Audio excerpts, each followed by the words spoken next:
নির্বাচনকে সামনে রেখে রাজনৈতিক দলগুলোর ইশতেহারে এবার আমূল পরিবর্তনের আভাস মিলছে। বিএনপি চাইছে ক্ষমতার ভারসাম্য ও রাষ্ট্র সংস্কারের মাধ্যমে দীর্ঘমেয়াদী সমাধান।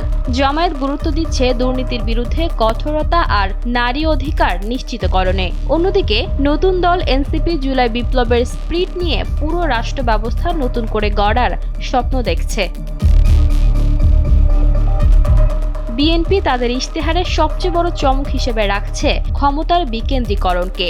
তারা পরিষ্কার করে বলছে, কেউ টানা 2 মেয়াদের বেশি প্রধানমন্ত্রী থাকতে পারবেন না। এছাড়া রাষ্ট্র কাঠামো মেরামতে দলের ঘোষিত 31 দফা, জনকল্যাণমূলক কর্মসূচি এবং তরুণ প্রজন্মের আকাঙ্ক্ষাকে প্রাধান্য দিয়ে নির্বাচনী ইশতেহার প্রস্তুত করেছে বিএনপি।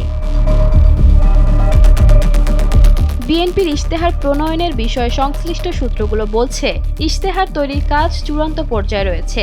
সবকিছু ঠিক থাকলে চলতি সপ্তাহেই ইশতেহার চূড়ান্তভাবে তুলে ধরা হবে।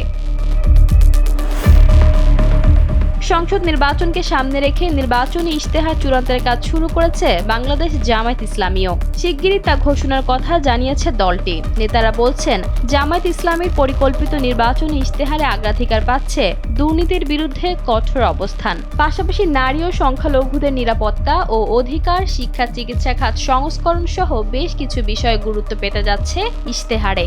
জামায়াতের আমির শফিকুর রহমান বলেন, ক্ষমতায় গেলে দুর্নীতির লেজ নয়, বরং কান ধরে টান দেওয়া হবে।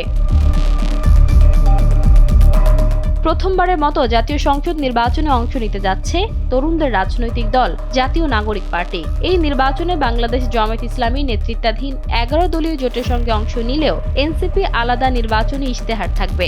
এতে রাষ্ট্রের সংস্কার, জুলাই হত্যার বিচার ও তরুণদের কর্মসংস্থানকে অগ্রাধিকার দেওয়া হবে বলে জানিয়েছেন দলটির নেতারা।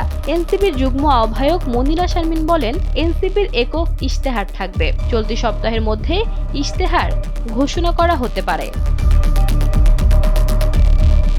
ঈশিতা আক্তার, সময়ের আলো।